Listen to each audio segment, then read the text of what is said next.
Right abusia for your mobile Kwaba Kumasi online television 2019 and your remuno official pa your mobile official pa Samla make say prophet or patafo Atnasi and they bedin komo after 2019 the beba film nya son na TV Kumasi online free 2019 o de nya o de asem the true prophecy and your day banner prophet or patafo our that the zenith of the heavens gathering and not see you na solid pain na founder and the leader na Atnasi prophet or patafo of the zenith of the heavens gathering as of Payina Atnasi 2019 the true prophecy and no na suffer and ye be di home come papa Atnasi yen semre kra no yama papa Kwaba baba Akwaba official panso 2019 ye wura mu ye nyante wonka na bibia aboko asolema obi ahoye edanya dodo na ehwe ya manone Madam Claudia oye wo USA ene PJ Moze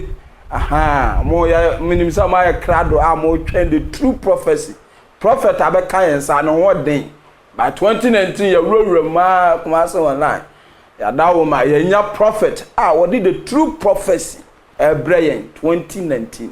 prophet memo akwa biem yes sir prophet ni yen hwe ansa na ya beba ye nsem no so no ye cast a prophecy and a revelation sa no ma mienu mente ase e dan mu na eja nyame mu ne honhom mu no ye ka prophecy a yenya at least ye nim sofudie ne niswadi hu se na obisi aka afa ho sa no ma mienu me pese o kire yi mu ne hu se na yesitie me da se we da wahwefo no atifo nyina ase wona hwe Kumasi online television ya church obi bia na obi bia so official pa obi bia so enkwatenten ni ahoden I believe say afino say the ohwe bia den ya no odi watwa aba 2019 no sir na concerning the outcome the case revelation revelation ejina soronko na prophecy enso jina soronko na say nya de kro na bi revelation e was soronko prophecy enso was soronko the case prophecy a eye nkomhye na titimire mu no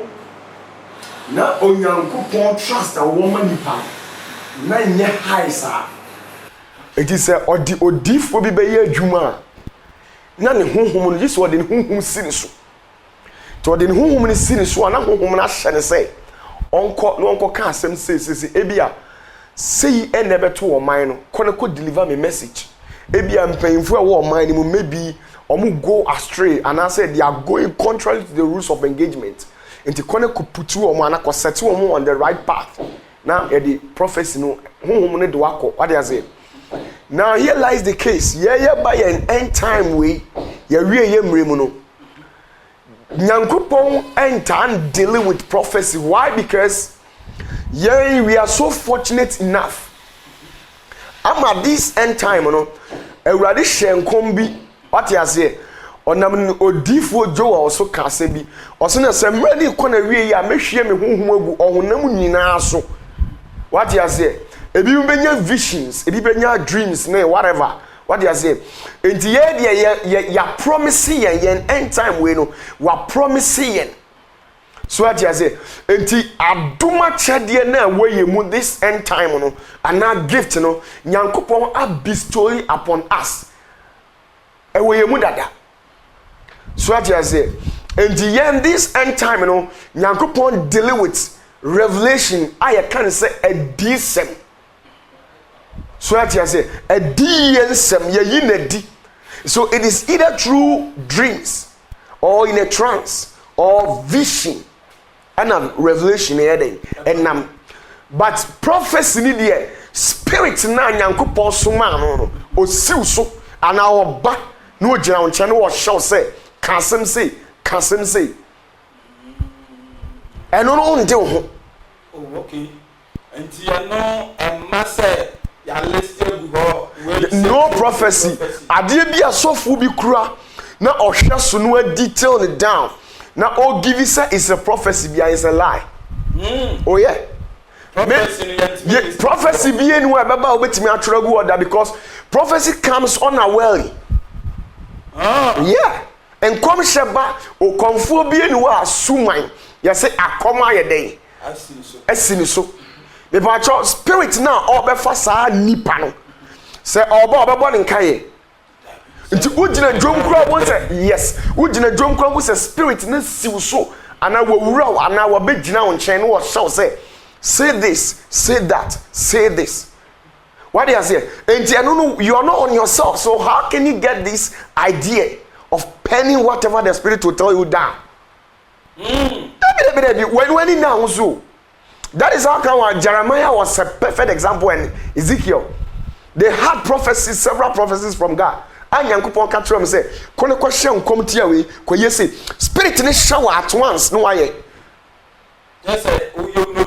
Debi.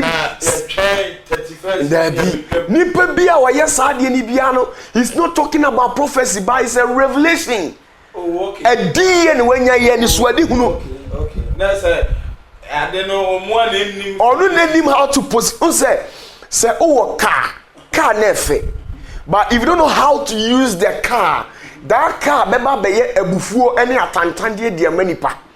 Why? Obi a car or person or 90 free ebia from one sector to one ender.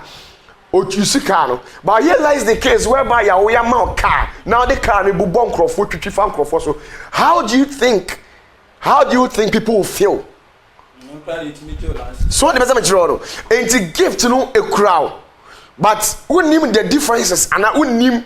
the one kasa who can teams obi a was you they are mentally shrewd. What one was steady one somehow kana who's a little bit of contradictions and won't say so as into who or sit down now or deduce meanings and already meanings into whatever that you've come out with that. You can see it clearly say as man nipa can and toss mu. So what you say? Ebasa na almost na it looks as if say spirit na unyankopon na wo kan as a your unyankopon onye very intelligent because enipa kura ye hunu nyansa achen nyankopon na wo kan asem no. So what you say? Because me hunu say asem a wo kan meaning bia nim dia me hu fa so de wo so a which means spirit na wo de ne adwuma onye intelligent. Onim nyansa. What you say? But say sunsum no nipa ne kasa wie ana wo odi fukro no wo kasa wo tena wo nipa ne tie wa o hwedin no wo say asam a wo ka na buru ne nim die so o say baby we this we that. What do you say? Na sa animonyam no abebo nyame ko nyame ye nimdifo o ye nyansafo che nipa bia di say nyame na asiw so ada moment a ene ode wo ye adwuma nyame be kasa nimdie kwan so nyansasam kwan so. Yes, that is prophecy. Onyame kro ode nkom hye brewa o kasa wie ya ni muntimi ntiase da. Ade se spirit na asa be kire wase. Yeah, that is prophecy. Until omo anya prophecy, Ezekiel mo time na omo ntiase. O kasa wie na ono asa be trans na obompa ya sre urade. Na urade nyankopon asa kire nase. That is prophecy. What do you say? But revelation, a vivid and a perfect example. Eye Abra David kum Uriel na ofa ne yere na onyankopon hu na ni so say David yafom ene wo yinu adiyem tieni o we yi na di adiyem prophetically ene wo de kire odifo ne say onko no wonko yi David ya ten say ne kind of act why exhibiting is highly unprecedented in the annals of God. What you say it is better whether it should retract from the bad ways. So no nyamia tebu anyede amane so. Now let's look at the personality of David as a then. He was a national asset. What you say? Now or your mind panyini a odi omanyani. It is a obejina publicly now we declare such kind of act at the tone of swa. It's like you are trying to tarnish the image of that king as at that moment. What you say? It is our revelation na ye dia ma wo no. We know also tenase. Now we deduce wisdom, how to deploy wisdom and knowledge. Now combine it together. Now this message in Kokomade David na enfom so anya dey ama eti edi yensem no se uredi nyankopon de ma wo na wunyansa na ewo utirimu no ewo fam kakra obeka bato benya amane. Oh yes. Eti hwekwan ya odifuo no Nathan esi yi David yaten. Suates okro odifuo David yanim ohini David yanim wose anana wonkwaso obo nana mra ni wie ya na okache nana senana abrantie bi wo krom ha hwese ni nwan bebrebe na wache obi ani dwan ba ko pe abronya hoho no akuni dia ya aduane amano David say any abrantie we ni pa boni ni papa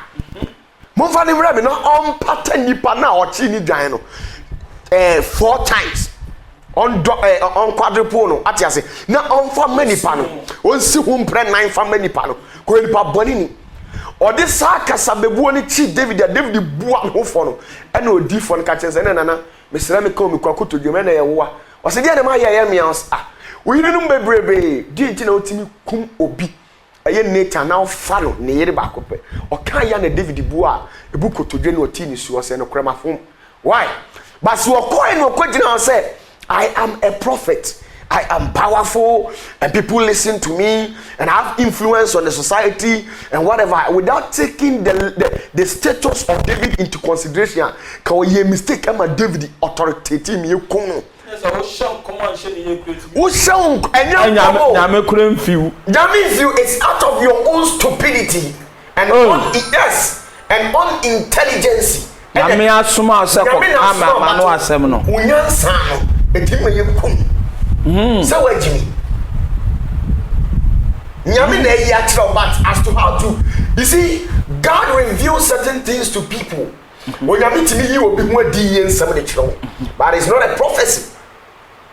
What you say? A di yensam no so yi na mfinti no na what kiro e di agu paper so. E no ba nyam kom so. E mistake na ko kasa kom se. Esa o kasa kom se na so kasa no an kasa ya no man Nyame look very unintelligent. Kwase nyame kra no onim nyansa bi sei ba eye di yensam ndi di yensam no kra de na hu ye no I was say trans me ehwe was the revelation about and did it come to you in a symbolical way symbols bang na na word di yen also ma ye hu akoye say dayesom na dayesom o mun dayesom but it's not a prophecy prophecy the any part of kra ni actions the way all kasani the way all kan kra obeti ase ube mu se da bi eye huhum bi na ede esi ni pa so ari ase it is all for kase enkom se ya da bi nyame okasa nyansem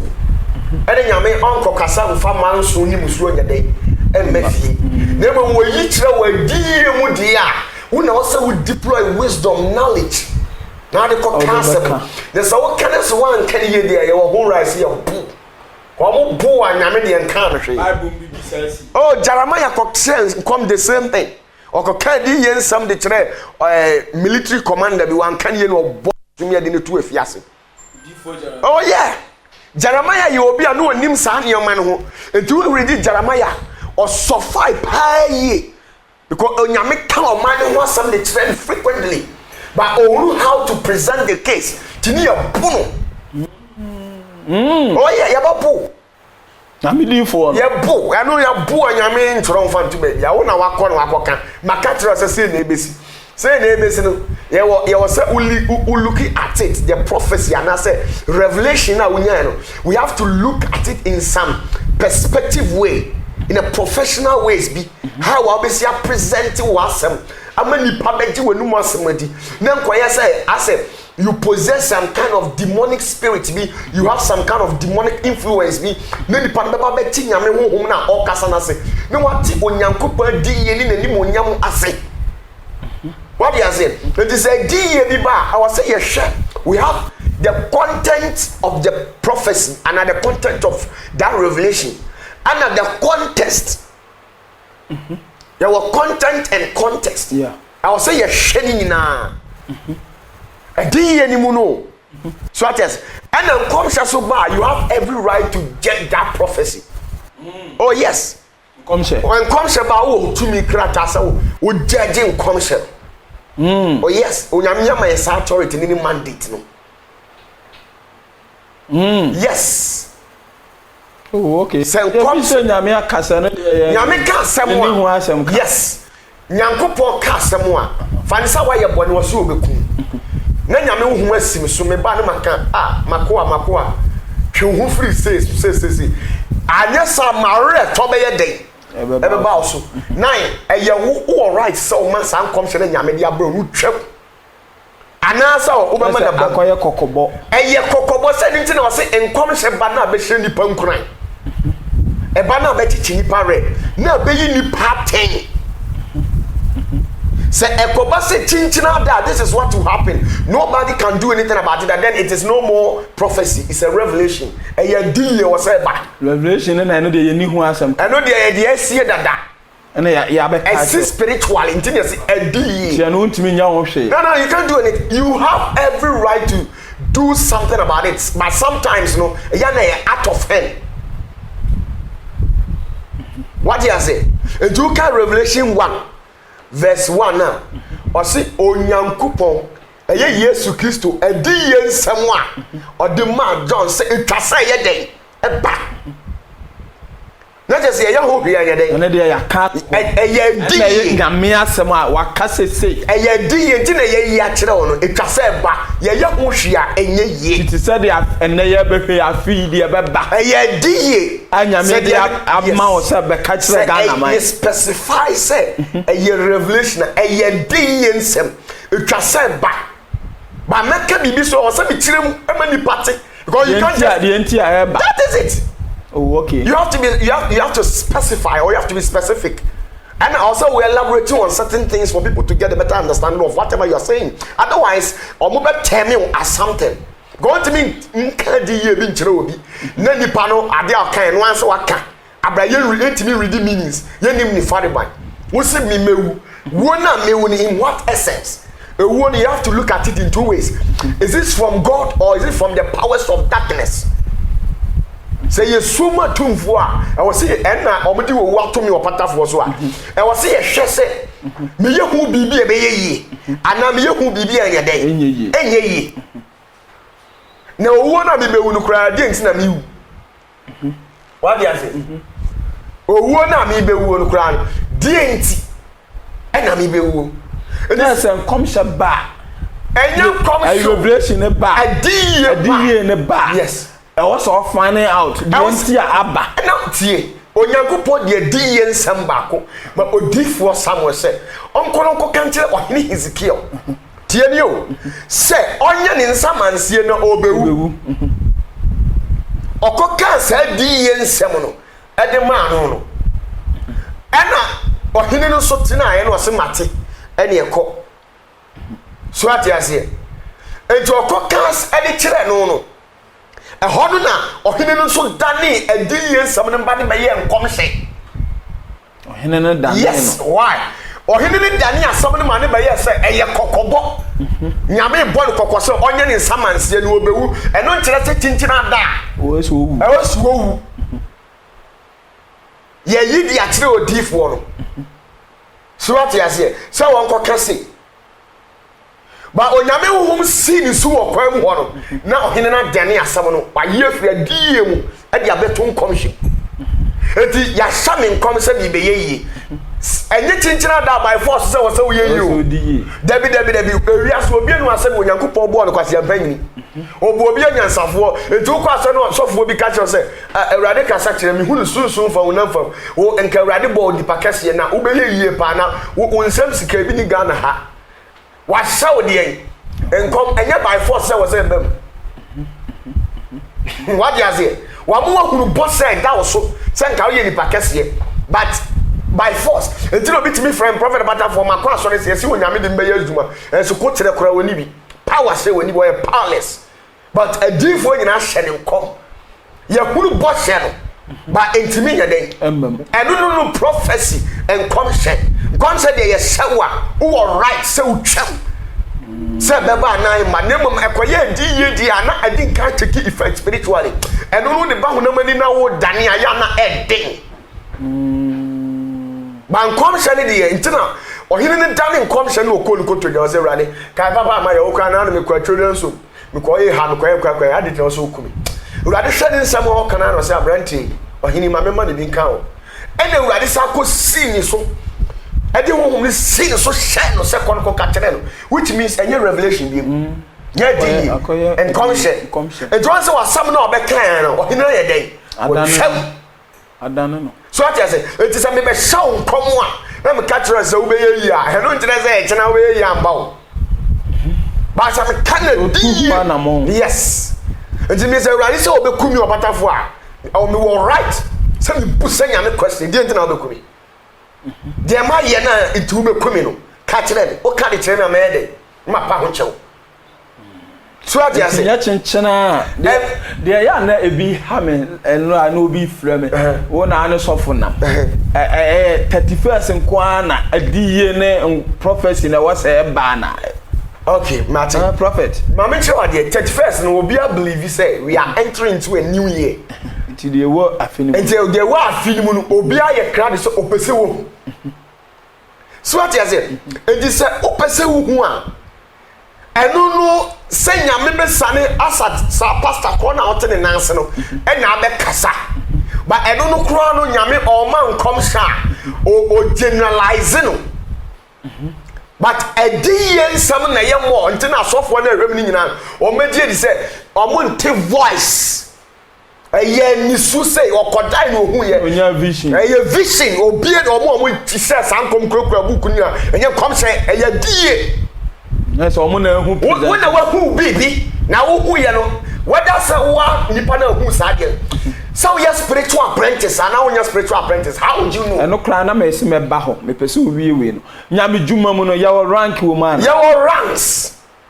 wo your ranks into 7 plane 8 plane mo wo ho ye ni 8 plane bia wo ba bia ye ka nyame mu no ye ni 8 plane prophet opatafo oh chairman ma me tro ade abisha for misro me da botle abisha for Kumasi online na oguso a o hweye no the true prophecy a prophet of Patafo yenya ne 2019 a yene na etwetwe nkomo nya aso enkoba bia na tie ye ekono eya abotre ma obi abunfu eye humu ne yepesi humu nyese bia sofo ne ya hye de ha no se ne amanfo bi si hu no yepe humu yepesi ehu die eko prophet yes sir o si nyame mu no ye ni 7 plane 8 plane ye ni 7 plane bia o ba bia yes ye ni 8 plane sorry 8 plane bia ni what you say ye ni 8 plane o ba bia ye ni 8 plane o ba bia de ye nyina ye ni ma ya accept spiritual hierarchy no up to 7th plane nyame mu no yes 7th plane ka say plane na de normal plane na wiem there are seen and unseen forces of the cosmos that is being defined by a different dimensions in this universe and the universe beyond. What is it? You will area see a case plane because I'm a drew plane way. I am a kuma 7 udru feet 1 now and you will levels room and I would do 7th one so I will levels makuma 31 any room and you all a 7 level 8 bia ni ye ni 8 bia o baby intimi tra 7 ko 8 debi ye ni 8 na way debi eye on say eye kingdom obi ani say the wasi atiche ni niam ye Christian kingdom no rank ni ye 125 nyame mu no kunu mu no yes ayesen 125 levels uba Freemason mu a eye 33 yes uko enkankemu a eye up to 13th plane uko Buddha mu a eye 31 plane it is away software now so 8th plane and then we should question where your source is coming from cause nyame mu ni 8th plane dia o obadafo baby ade na tama mama ka say me tro me ma wura kankan why do everything sisu bi me pese me nyame kunu mu Kristo mu 125 ranks no baby edru no yes I don't know ye initiative 125 na and no ye yaw say nyame was asase what you say is final yes the open na opese nyame nya time na the opese nyame nya omo no na wo ye that is why ye di Elia mu wura sati bia mu no Any Moses mo no omutimi decide Elia timi decide say the whole of Israel me mansu nto. Nyame ni say o se gisa me manum asem na mama nsu ato. Ade na nyame anga say o jai mama say obi no bitima bompa ya twam. Why you say? Enti e was high rank ni wo ho, emu bia se wo level so a initiation say do ko. E bibia wo de utimi ye. What you say? Enti nyame mu no mini ba bia konya wo 8 plane free. The world ni nyina obetimi ase je 7 plane. Yes. Cause our mental ni e bia do level ye wo power say de ma. What you say? Enti de nyina be generalize na ye nyina accept wo wi ase based on theology from aquatic kingdom, parapsychological kingdom, anyway mu nyina if you study parapsychology and occultism ni nyina 7. Say 1, 2, 3, 4, 5, 6, 7. In the soft BBC, or no 8 plane, or 7 player, and or your spiritual apprentice, and answer on Ankasa will name the oil. Or say you're teaching, you elaborate on things because a word. A word. What you say? In this our word, no. Our word now can. What you say? As I said, what I said, me the mapa Ghana riasi. Me wa also te ha. Na sa say unim dia wo. Unim dia wo kan. What you say? Ekoba bi foforo. Me wan so utim. Wo so utim ha. Oh okay. Na say enim dia e bia nim ne yenim. Unim what you say? Unim dia. Into play ni dia. When I'm doing kan here I catch down. They are seen and unseen forces of the cosmos. They are the any to me dia ye di any hu. What you say? Any the yam fa ye ni hu. I what cosmos? Ye cancer cosmos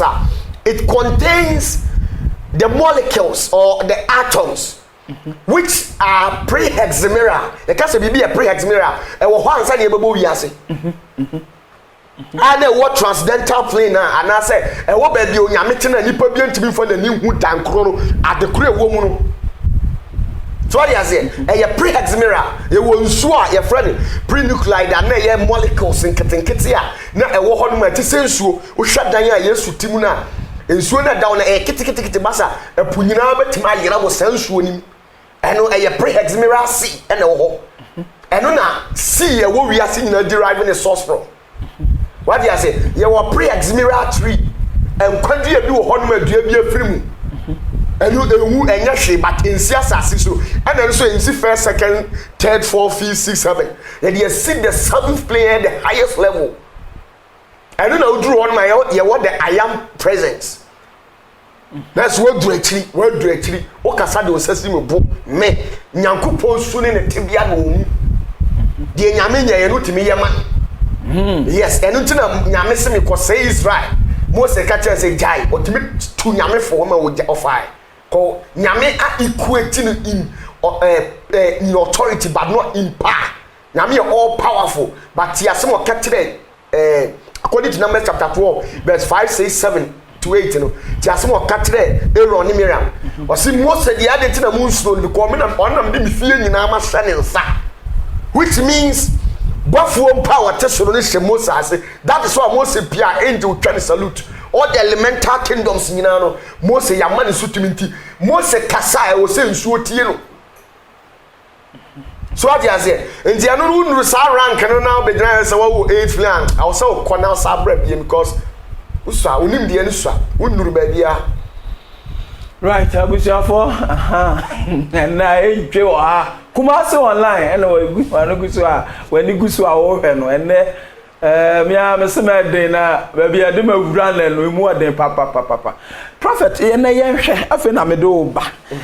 2019 ya wura mu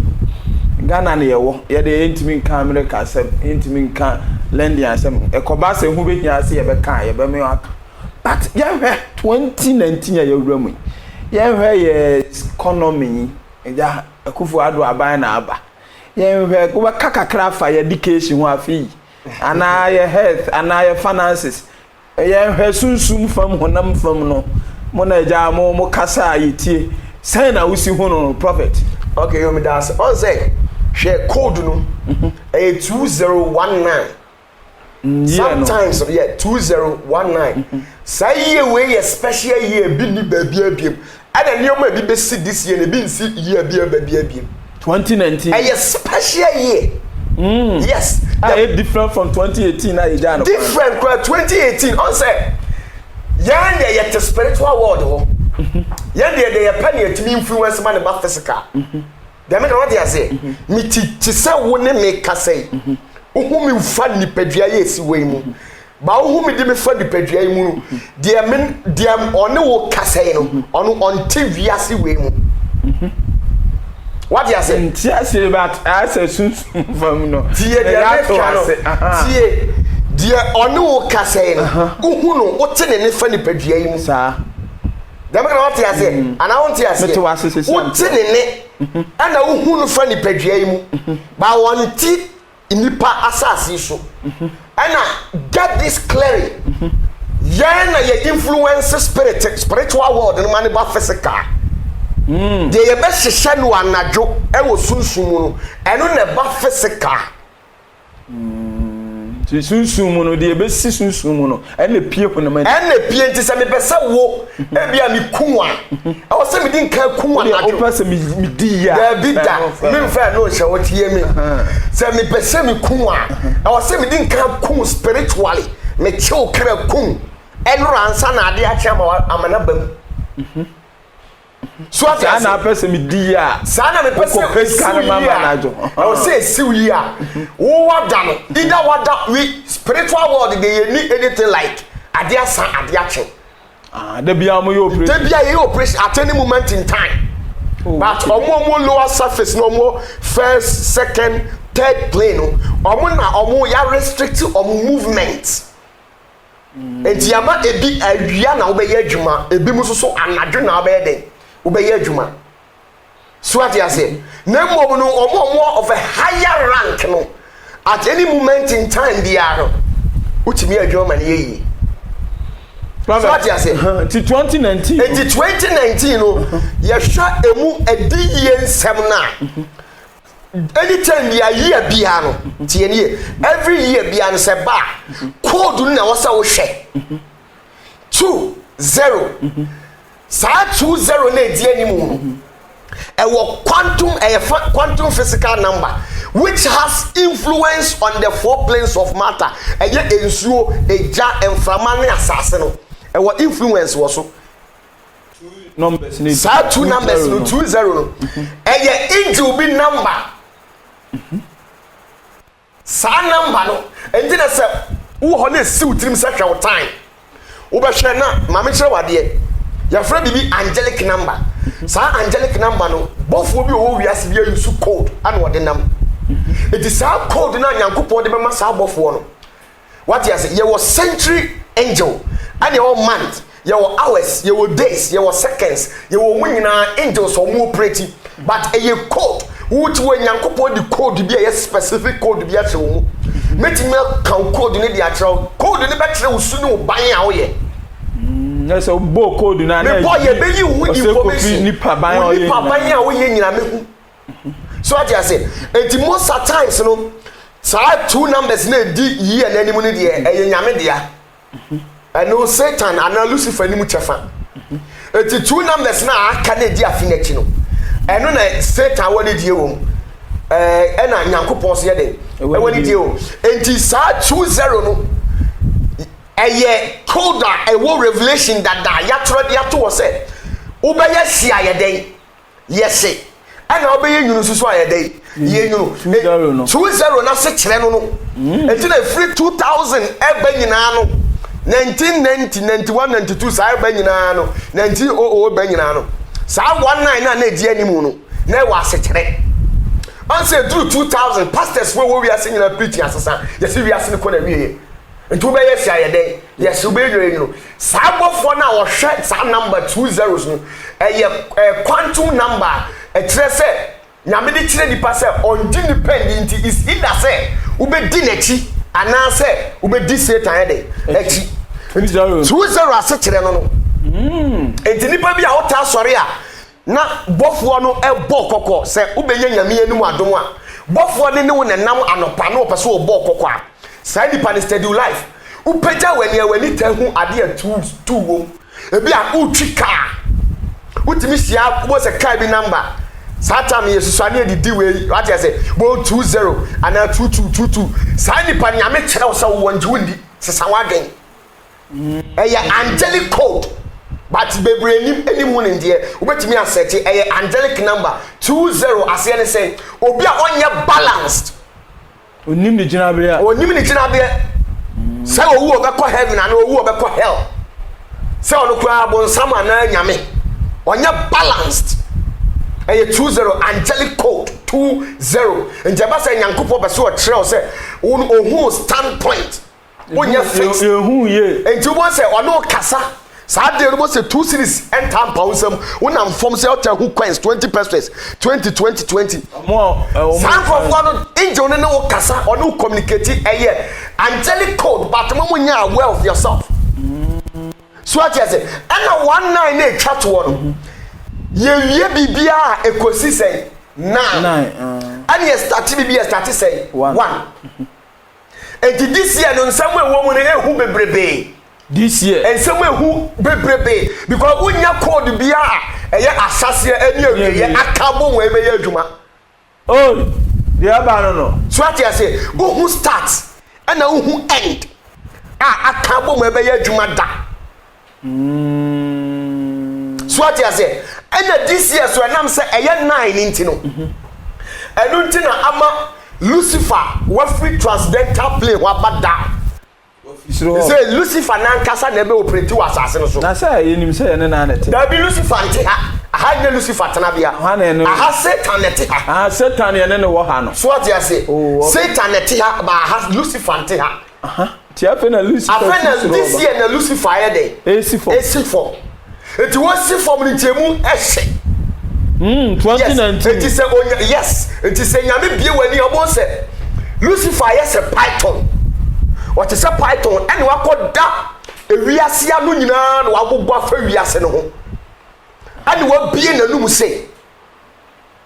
so what you say enti this year no wana afiri nyame na so mu di Lucifer ti nyina no sika wo this year mu papa se sika pa this year sika wo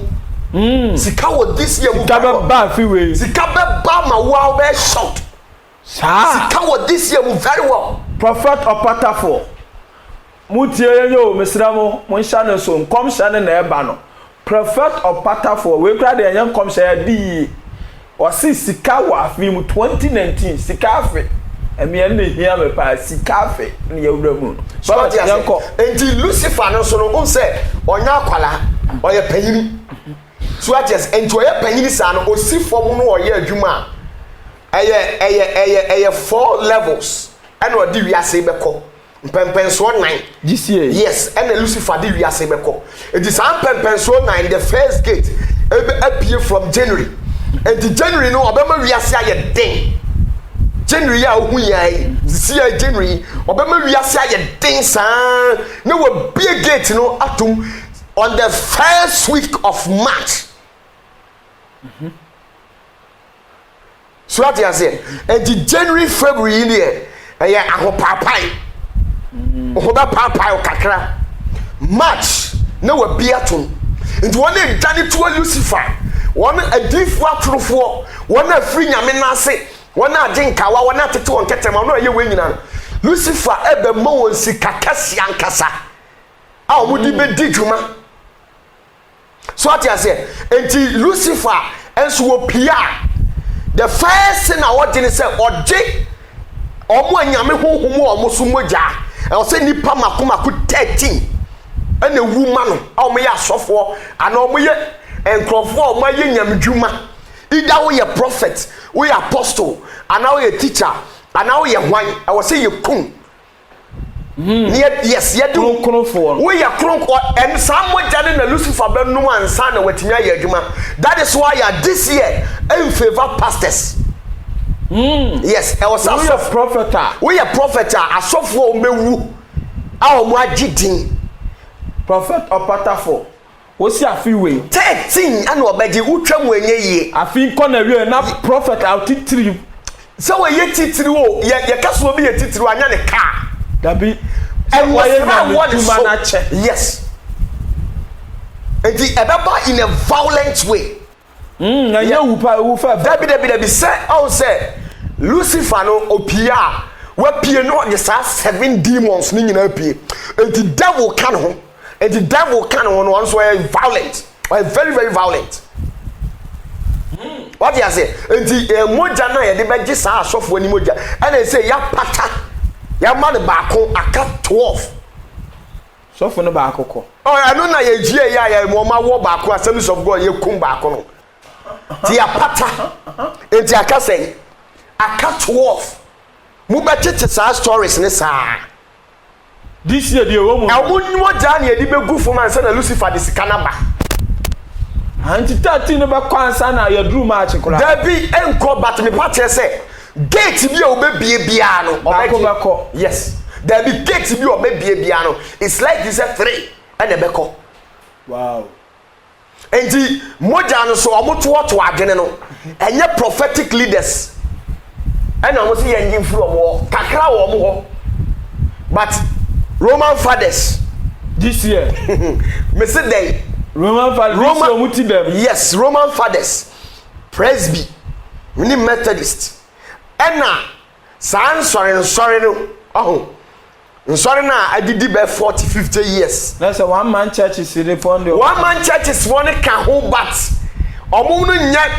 Lucifer target ko omo influence yes say dem can not yes say it one man church dey be twe okra na you obi a okra wudi mu wo dom wudi mu wo nyame nyame anim ani Lucifer anim ansa ne be kum sa wonya we ne ankere wo de obeye no afini mu a be kum ye de be kum and you tell stories be say ya boss of we to what the Kenya accident and shocked the home na me kire wo no prophet opatafo enti afi 2019 asofo nko an e be gina o so sa kopim say 31st December 2019 be twam no peace for pastors we dear list mistake when you go as prophet opatafo na kasa no ba say ya na vi say agro but afene be kona wie no na e be hu di wom prophet me say we are soft now hwe me ana utie me we your list mistake this year is either you die and that's when you go as just like that asamba to asof rough omo ma ye nyamedwuma na wo ye nyamedwuma che ana we upcoming now say one hwe year you die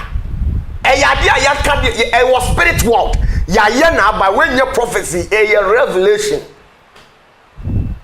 then ya de ya den ye be si enipa 13 ni de ebe form ye be ma no sa one rank bi ebe man sa to the 13th plane na wo de asie free wo Lucifer nya small boy o last year crampa demon baako sagatana square c form no wo jimpenfo wo wiase moja wan let me twam na nka papa say Lucifer no decide say me c form till we say Lucifer so wonye hiabofo wo ye sikabofo and the sika bi aso goes with blood until before say sani no ebetimi abamu no attack because attack na ye 4 asofo no kwa omo 4 demons are omo very powerful omo na be attack wo so what you say and this year no sa sector no and na Lucifer so e de krata man infernal ambassadors no omo ye adwuma infernal ambassadors for no ye omo dele omo na hwe Ghana ye were demons omo higher frequency omo na hwe sunsumu ye ni asamado nkitahudie enti mon check nipa efra asase so nyina kwa asamado data recording enti infernal ambassadors for no ya ma wo omo assignment country bi a wo head towards political era bia na say voting bia no 2 years da wani bia no say nipa no sa this year na Lucifer aba no ogimoja na ansana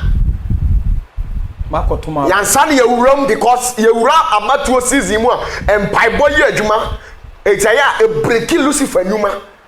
nti I was said this year ye operations nti this year ya twetwe tuo be hu cars na etuo dam sanyama nioma no enyama ebetima ma nipa kra free ni nsam ni sanyama na obeti but sikawo this year no sikani de ewom but how violent act no ewom this year ewom so what you say because asase ne awie na kabo nti afi na ya hweye ya hweyi afi ene nyankopon so aye na adwene se saa ne ma na omudi na chi na onye serious nyina so obema koma de wo mo papa menti ase blemu ha kakra mentira wade wa wudi nyame achi bi a wudi nyame achi wo pa ya akwanchene na akwanchene na wo ye ne ho asede ne mrade no wonni so no etise de wonye serious ese Christopher a wonye serious a wo men nyame this year na wo ye ni biala bia obema kombedo ho be kyerew nyame na ade e wo ho de ye ba no wontimi ntwam ebesi to wo ye nyame djuma na wanye ne jani wo nye ne pa na wo ye ni biala kombedo jabe na ade ase eti yedie ne yen economic sector no also hwe Ghana ombebie yen spiritually ombebie yen gate ni February this year February no ombebie yen but e be take effect pa na free March mu kono jabe na ade ase enti this year Akufo Addo be perform more obeye mpuntunyuma yes sika be bo man mu pa president ne hwamia sika be bo man mu this year be release sika ye be tete niam so petrol ni sa niam nyina be te so I say ye be light kra light ye to light ma nu nyina be ko for ton electricity company na me kire wade this year me na me kan nye se agro na me ka bi o prophet ye judi me ka sama ye ti ho na ya ka na ye de ba ye de ifu say ye control me control Ghana me control yase I'm part of them enti ye ka se boni nsi a boni na de besi se papa ne de ba na ka se boni nsi na nsi wiase a wo ye ho hwe ye yi o ena se ba ne ye ka se ya se papa so so anu na be ba wo ye ho hwe ye den enye ye timpuntunyuma be afi we Ghana timpuntunyuma be ba sika be ba because asese ne aweyefo no kra sa ka bo mama o ma pie o mu enti Lucifer nko asika o de be ma Ghana kra no entimi yes because Lucifer pedom this year tini sika na say o ma o sika ye yi ko di na chi a obenya o ko ni wasisi a obenya sika ene nyame so aye na adwo so onso be hira ne ma enti we church ene ya bia bo na meba sika na ene be ma sika ba mo nyame puni de ba na Lucifer puni de ba nti we be pu na we be pu what you say in this high economic sector ne there political party be all ruling as at this moment ne there this year obe performing skabeba 2019 yes skabeba 2019 ye ba sesan yen atmosphere no na ye bia to February March na take effect ti ye die ni bibia beba so sika beba ma also 2018 na people were crying AFM ni mu but this year it's not like that sika beba pa ye die pa beba yes but ewu mu na ya sofo and a violent kakra territory because of letter na Lucifer dia man infernal ambassadors na I was see you din kind because next 2020 na ye ye to aba so dem say the 2020 na ye to aba no I was say time bia na Lucifer train waje no 2020 no but she say onu asifo onu aba so what you say into onu ne ba what by into one train ko et say de me so me kura manya aba fama me freko na me nko go 2020 Lucifer be free asase no so akọ what you say and onu na ba to aba wa jini bibia into what ba no anu ama instruction then check one na free asase so et so o mo kọ asamado the case infernal ambassador and one man dukes and in territorial commanders what you say omo letters and yamo assignment say they should make sure say more than the quantity of blood na ye hia no what you say omo betimi provide mo jana Lucifer o hia no o make sure so betimi dey a provide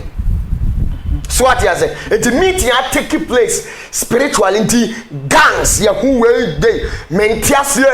hey ni there to kwasem hey na wo ho yes e wo ho twetwe wo ho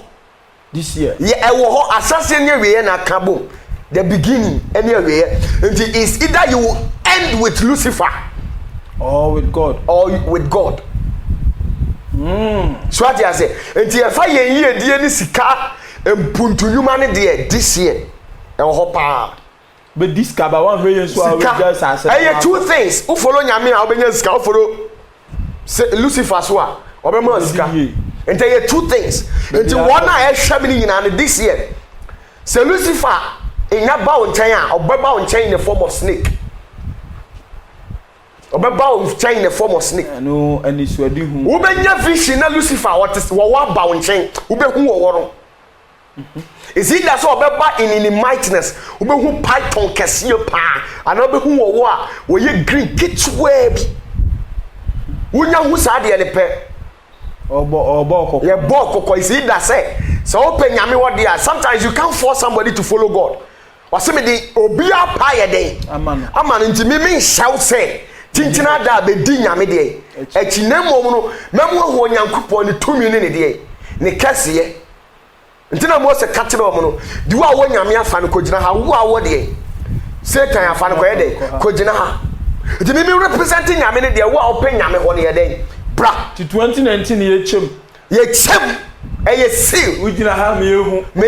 ana ugina ha so am ye de me ehu enti se koba se wo ahu ba bia uni next 20 code ni bowa bebo mo maso ani yes and no de bon kaye sa figures sa two figures no ye be bon kaye na Lucifer de wo no anso uhunu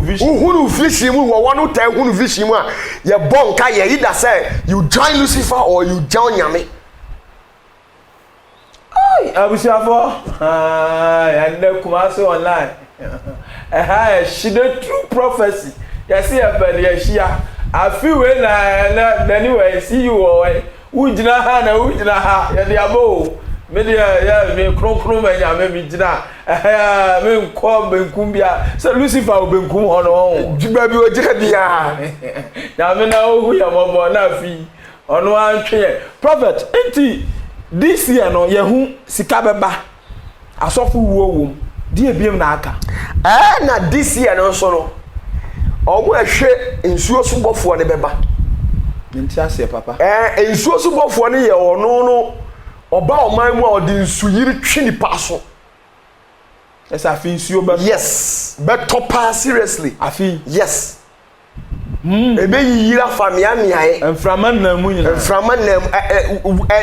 enframa so bofo no kra de o mama obeba 4 times but nsuyiri bofo de obeba che ti wa ti ba bi nsuo wo de nsuo wo ne sa ne ma ne beba massive you can say June July hono beba pa nsuo be yi yes January kokora no waba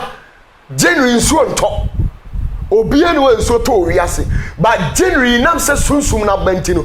an kan se nsuo to no obeto nsuo beto oh yes nsuo beto to miaya ni bi but enye kese obon kan ya se onso asifom and he is willing obey adwuma massively enti nsuo yiri no enso be adwuma afiwe yes enso be kum ni pafa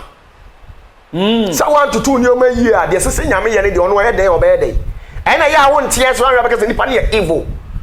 enya wo carelessness ntima nyankopon ye ne adwuma wo ti we nsu yiri bofo ne de enyame aye nyame na de na baba to yiri no ofa wa no nyame mfa no ho na ndo ensu ne be to hira ye yana enya ni hira ye be hira ye ni responsibility ya share so mlasasi su bi rate say na wose koye adwuma o hodada entina mka to say yenhwe the quantum physics na the influence of the elementals ewe ye cosmos and I say ye universe no enti ye ka say elementals na ensuo I will say a shut that sector dey na ensuo dey be nipa afi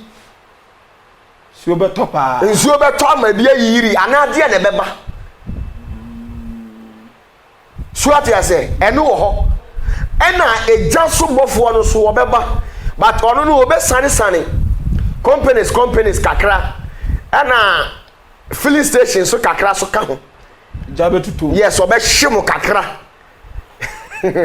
afi yes filling stations kakra na companies ayabiebie enso kakra ka ho obe himo we eja so bofo adwuma obe die no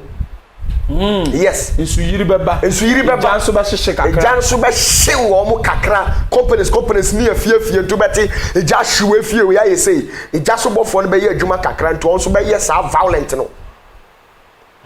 What you say? Ena ye ka enetie so a. Asase no de obede din kakra. Ala asase no so timi sole. Yes, asase timi sole tie nipa no okum nipa. Galamsey for no. Nye galamsey as such. Asase kumpa. That is what Bible says. Emre ni ko wiye na eduru ho no asase be yi ni de okum ya ye dey. Aba. Yes, necessary asase so otumi kum. What you say? Enti asase no so de netie namu. Mo amube inhale fumes of dust.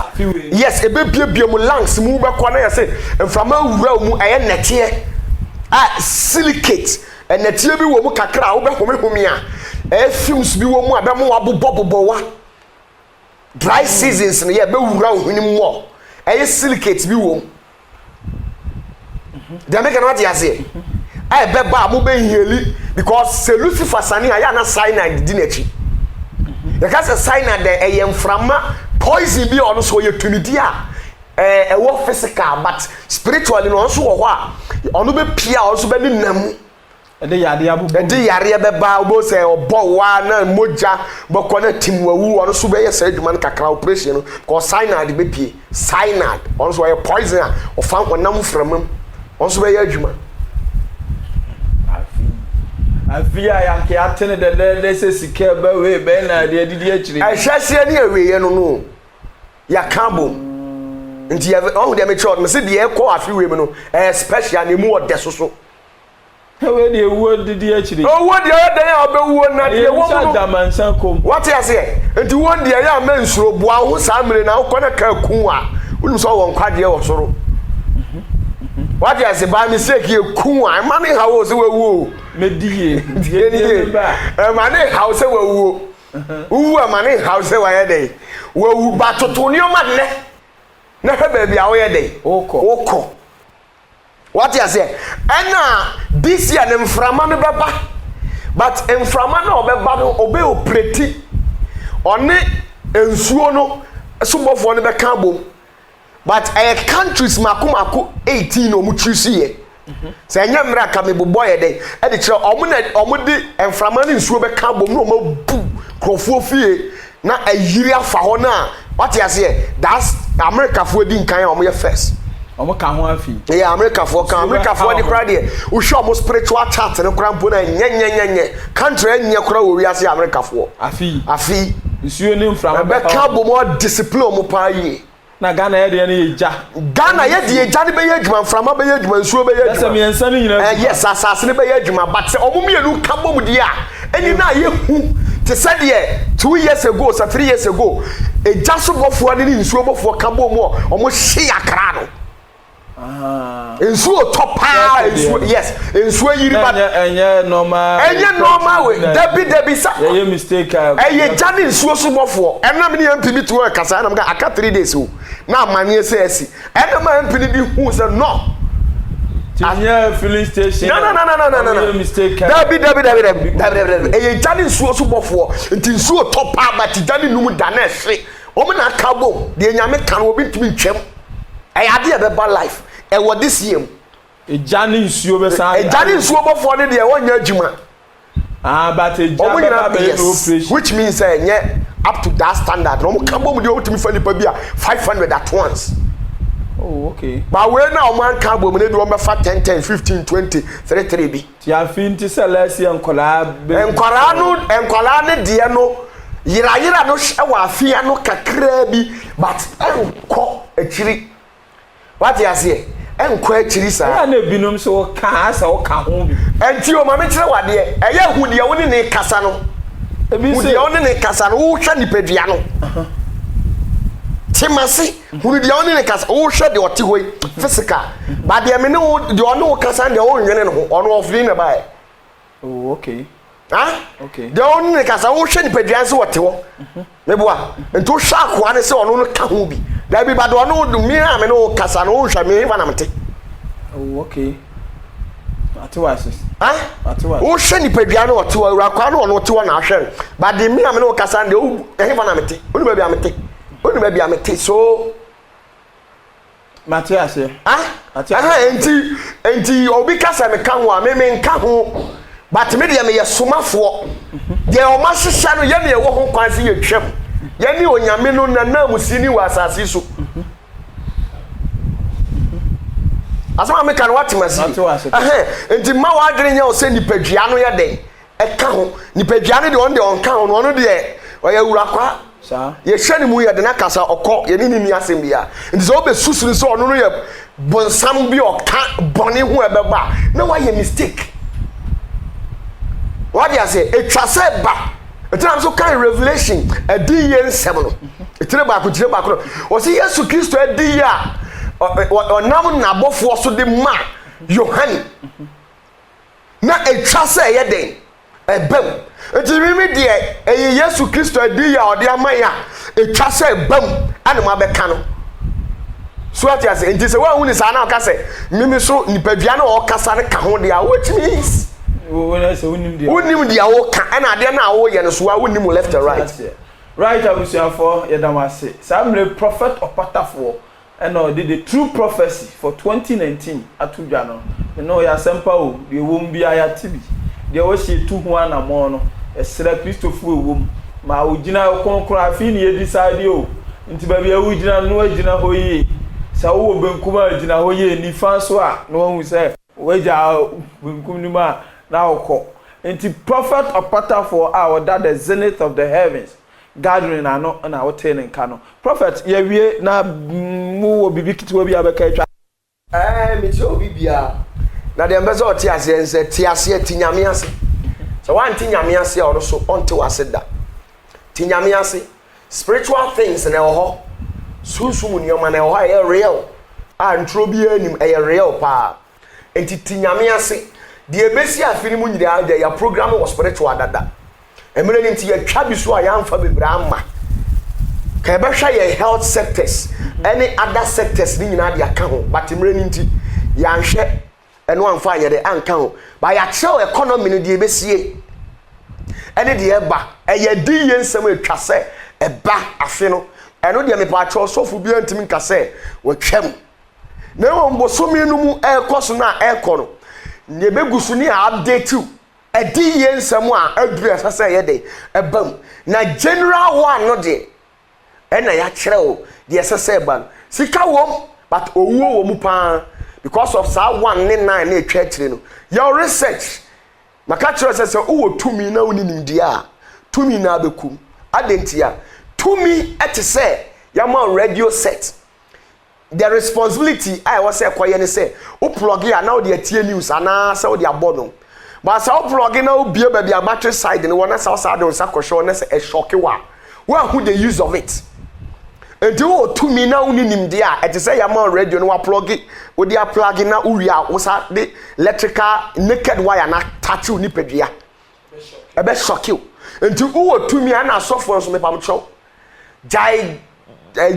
19 twitwa some kind of ways bi ni games any play now for so ma okasa na abeka no nimdie eni nyansamrem ne hunu dia esesa wo ye hunu the right thing to say at the right time ne hunu dia esesa wo ka at the wrong time na nkofa or how eni amanye na sofo so mesra hwe hu ye eye 13 and I see the pattern Lucifer because no na ye adwuma one day make sure mu the reason tell Lucifer no ankasa was see form na oye adwuma enti wo begina nyame ho a gina nyame ho ana wo begina Lucifer ho so a gina ne ho sika ne de ye dan ya beba sika ne de ye dan ya beba ama mpanfo no so ya mo hwɛ mo yie ko attacks e wo mo so attacks wo mo ama mpanfo no so mo hwɛ mo yie both political parties no operation bia wo mo a this year na also me operation yen tena se ntwema yen carry operation in fan 2020 enti obi ampe spiritual guru bi ana onyamedifo papa bi endi nachi minti min shaw say tintina da be di Kristo achi da bi da but me di Kristo ho adanse na de a kyerɛw say nke be ya fa ho be di Yesu achi na wonje no wonsiesie san say o di Kristo achi a o wa adi nyina na nyɛ saa so a mentena hɔ pɛ baabi fa bible say ɛdi yɛ nsɛm na atwa sɛ babu no ɔso wobɛyɛ hye a yɛhye wobɛyɛ nwunu a yɛnwunu ɛno nyam na mekyerɛ sɛ kɔsom lucifer daabi da mema choose me deɛ sɛ medi yesu kristo akyi enti wo so choose wo deɛ na mɛnwene sɛ sunsum nneɛma deɛ ni ɔboa ɛwɔ hɔ sunsum was there even nyame no ɔte huhum wiase ansa na wɔbɛbɔ physical yi ama wɔabɛtenam nti woka sɛ wonyɛ huhum wiase ni a ɛne ade ntina nkɛsom awurade ne yɛmfo yɛni hu no why because ɔte huhum wiase na normal ani wei no ntimi hu no ade sɛ wonya spiritual deɛ onyankopɔn hyira obi bia afɛ ne yɛahyɛ afe n'ase afe wei deɛ nneɛma awurade na me so de bɛbrɛw no ano ɔden tumo amu abrochire nyina UK Germany for ne US for nyina no ya na mpatcho wahwe ho yie no very careful dia mame ko nneoma bebrebe o ha Lucifer nam aware mu so beye nipa but ye nka na ha as time goes on meka de akire nyame hire obi bia right ebusa for ye do obi bia se munya pepa etie ye hwe ye ma wo TV no ana wo YouTube account na na Kumasi online na prophet of Atafo okasa medamase bye bye